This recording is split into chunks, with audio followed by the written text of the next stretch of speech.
Hello again. My name is Erin, and welcome to the Wholeness Wisdom Podcast. I am an alternative holistic practitioner in the methods of wholeness and core transformation so that general people who are suffering may find a lasting sense of ease and wholeness in their lives. This podcast's aim is to offer practical ways to bring this investigation into the general person's life, calling on the intersection of physics, science, and spirituality on the path to wholeness. So for today's episode, I will be picking up on where we left off last time, which is the inner narrative piece, and offering a new way to investigate beliefs. A very easy and profound way. To start us off, I want to clarify and then largely discontinue using a certain word. And that word is ego.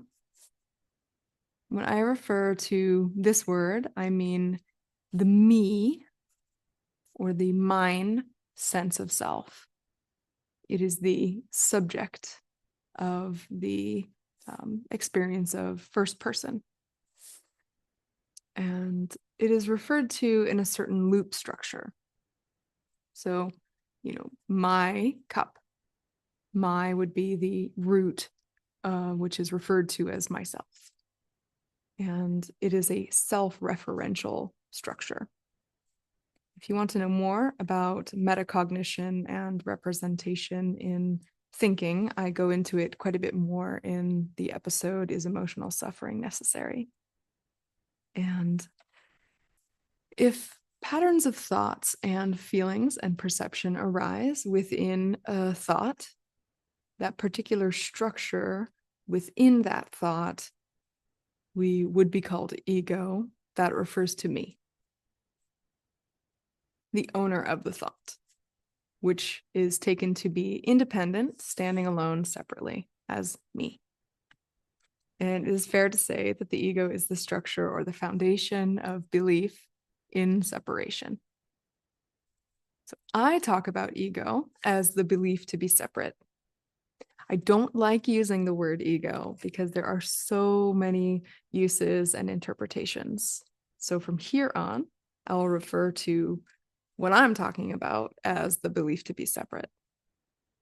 And here are some symptoms of the belief to be separate that a lot of people can, if not relate to, identify.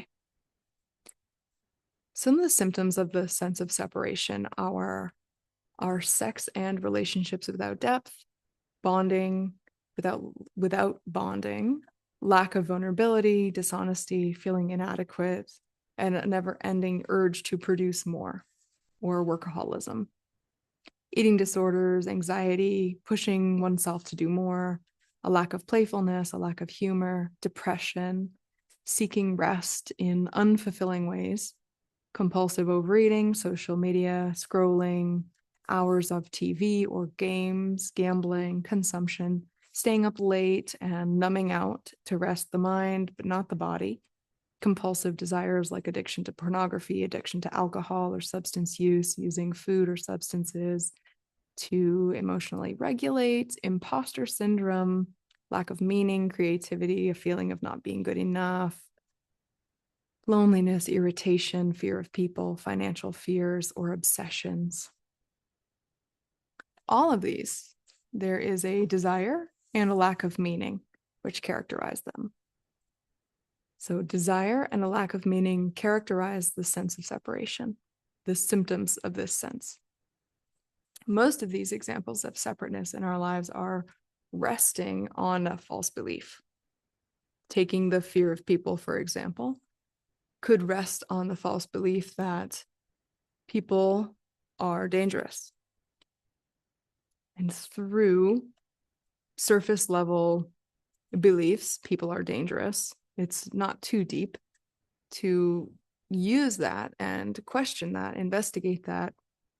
We can experientially understand that is not true, and our experience of people will change based on the new understanding or the new perspective. So in this way of investigating a belief, we can update the conditioning or change that belief. So for example, let's take a really common belief that we could investigate that is not having to do with these symptoms of separateness, but it's a more commonly accepted belief in our culture today. And today I'll be talking about examining commonly accepted beliefs that we can examine with profound implications on our sense of separateness, turning into a sense of wholeness.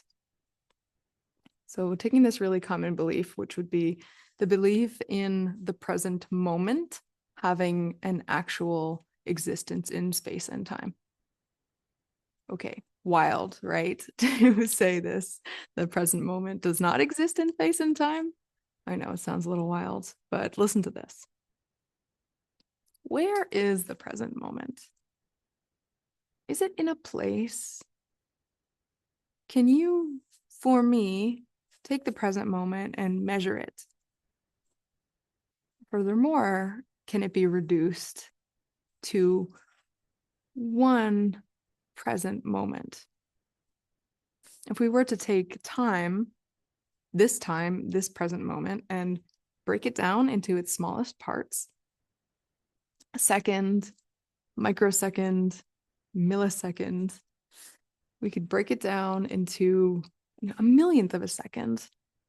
And even then, by the time we had gotten to that millisecond, the now is already past. It is impossible to pin down the present moment. Is the present moment really a teeny tiny microsecond, or is that microsecond always infinitely smaller and constantly moving?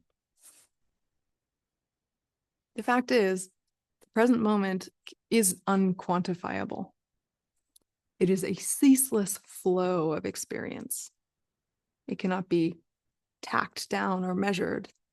And if I were to take a photo of this present moment, take a photo of this screen right now, by the time the photo is captured and I'm looking at the screen, the photo of this present moment, that present moment is long gone. It is only this moment looking at the screen. So the ceaseless change, the ceaseless flow of experience is what we call now. And it is constantly changing and ever flowing. It is not a thing, it is a verb. We could use the word now, like nowing. Now is a ceaselessly flowing, nowing experience. I love this quote by analytic idealist and computer engineer Bernardo Castro. Bernardo says, if we try to pin down the present moment by saying now, by the time we begin to open our mouth, it has already vanished into the past. So you see now, we can explore what we take for granted. We don't need to explore the beliefs that we don't know we have. The easiest way is to start with the ones that we believe, but we have good evidence to question. The example I just gave, we certainly have good evidence to question because the leaders in science, mathematics, and physics today say that time and space are very, very likely projections. The most current emerging theories in physics, particularly those exploring quantum gravity, suggest that time might be an emergent property that arises from something that is more fundamental, a more fundamental substratum of reality, rather than time being a building block of reality itself. It is more like an emergent projection from something more fundamental.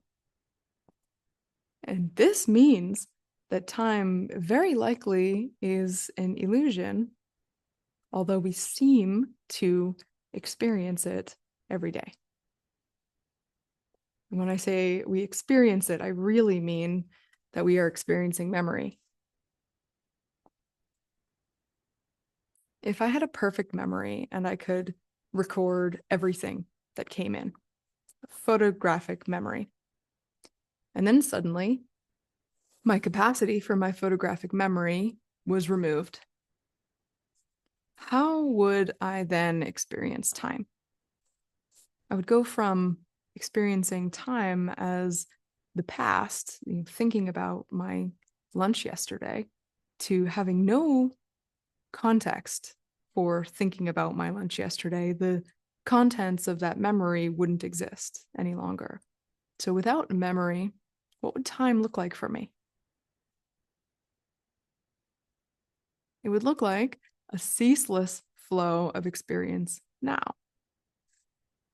It really wouldn't look any different than experiencing thoughts about the past, although there would be no context to reach into and retrieve memories. But any thoughts that were happening would still be happening now. So whether they're thoughts about a memory or they're thoughts about me being hungry in this moment, the thought is always happening now. So we can investigate present perceptions. And present perceptions is actually the best place that we can start investigating and deconstructing beliefs. The children experience time in this way, in that ceaseless flow of experience up to a certain point in development, including each one of us.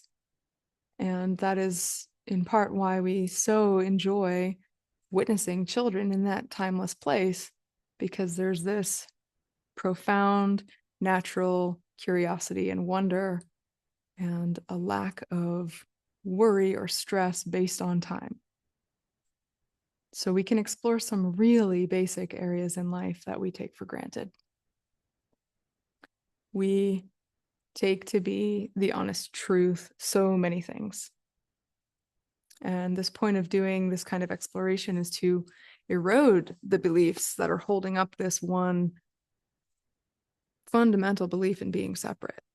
There are all these layers of belief. At the very base is this belief to be separate, but the ones that we experience every day are really common and, as I said, close to our experience. So we can very easily begin to check into those with very little effort. All of those issues that I listed toward the beginning are coming out of this belief in separation. So the more we can chisel away at these beliefs that are obfuscating that base belief, we can get a little closer to investigating really what is reality and what is the basis for the belief in separation, which in truth is a misconception. So we can approach this in a gentle and practical way. Some people want to be perfect at this, and just to let everyone know, there is no perfect, and we don't need to go in with an all or nothing perspective. It's really just what we can do now. So when it comes to this work, we're also not looking to change the inner narrative or put a positive spin on things so that we can change our mood. Conversely, I want to skip a bunch of bullshit and go to the very root. What I want to offer is a way of changing the structure of belief in order to change the structure of how we experience ourselves, from separate to whole, integrated, and ultimately free and happy. We could think of it like the game of Jenga. I don't want to start at the top layer of thinking. I want to start at the lower layers, the beliefs that are propping up the sense of separation. I want to go to the very lower layers in order to pull out these beliefs so that the whole structure falls.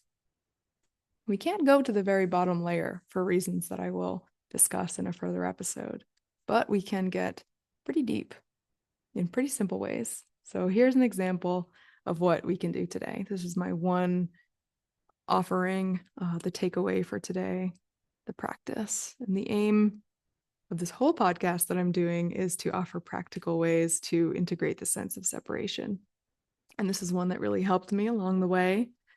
Actually, I still use it when there's a conflict of a personal nature in my life. I will often take a piece of paper and write what I'm not at the top. Everything that comes out on that piece of paper, it's acknowledged it is not me. So the title of this practice is Not Me or What I'm Not.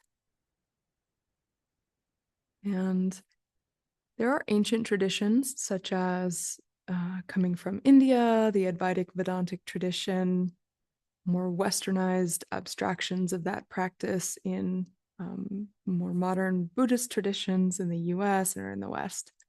And there's a name for this. It's Sanskrit, neti neti, which means not this, not this. And for our very simple guide here, I suggest that we start with all the things that are closest to you. When I mean close, I mean close. Like, what is closer to you than your vision? Or closer than your hearing or your thoughts? Maybe your name, maybe your stomach growling. The tip I have is to really ask, when a present perception is happening, is this me? In self-investigation and integration of separateness, we must question and investigate every identification and concept of ourselves to realize the wholeness of ourselves fully. We must investigate these identifications. To begin here with these basic assumptions. Even if you don't go around thinking, I am this hunger, simply in our language, it is built in to say, I am hungry. So even when we're not consciously thinking, believing, I am hungry, simply because it's built into our communication structure, there are these unconscious beliefs, identifications that we actually are. And it's really important that we begin to dismantle those. So it's a habit, and we can break that habit. Take a few moments here to start and either pause the video after this brief description or practice this when you have a few moments to yourself.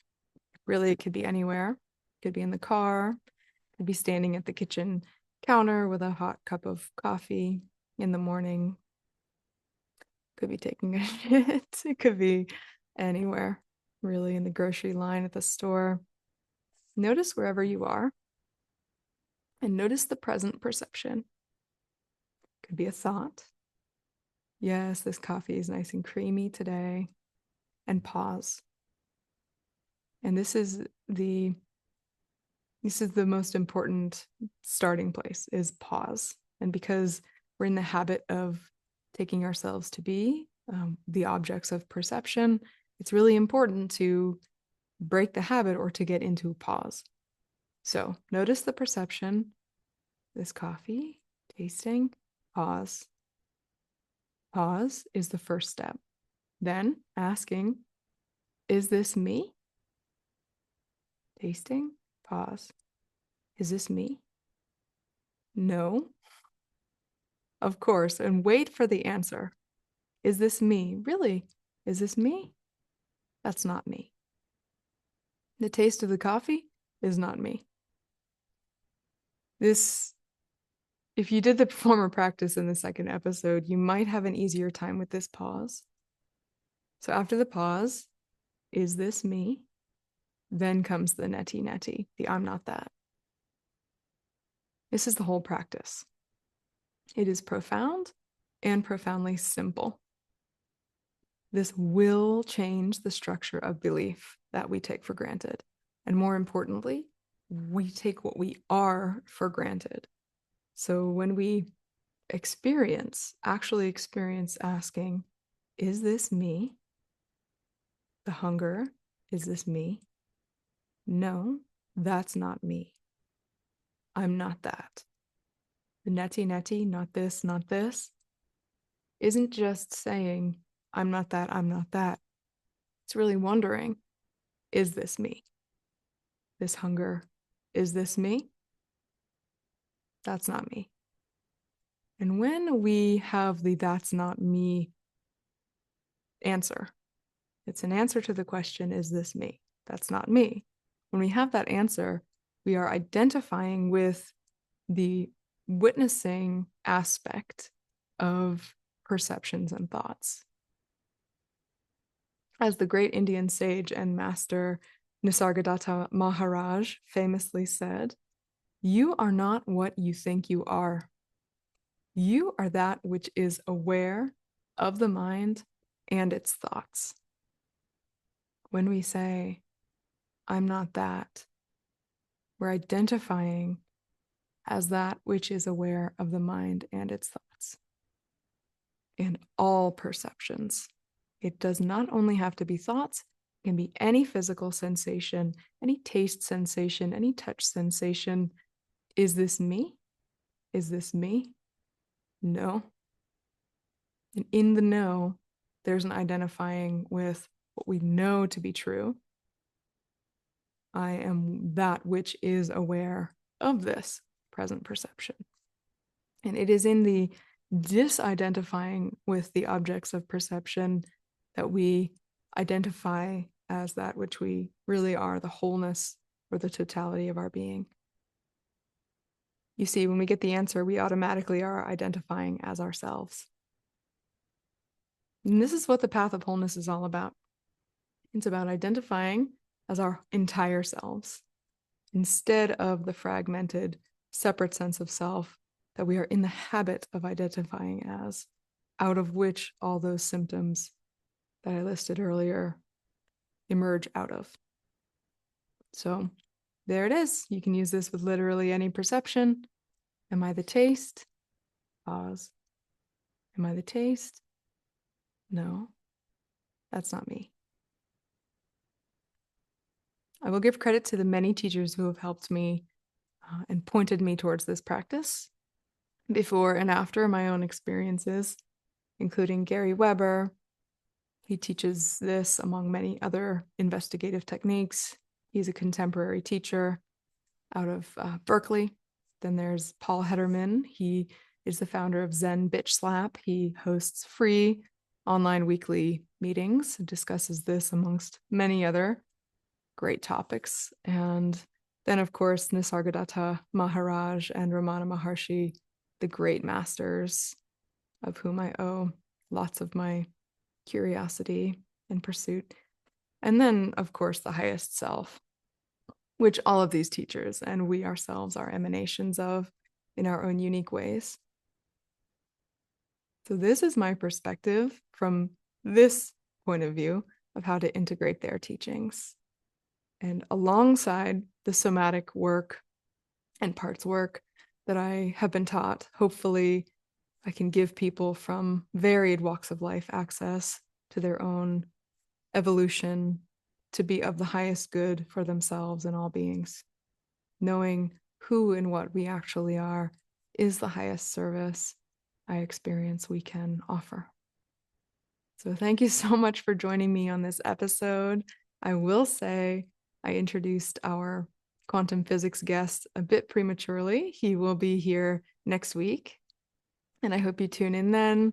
So please like and subscribe if you want to be alerted of this and help me get this message to others who are interested. And until next week, I hope you have an easeful, enjoyable time. You enjoy the exploration, and I look forward to being with you again quite soon.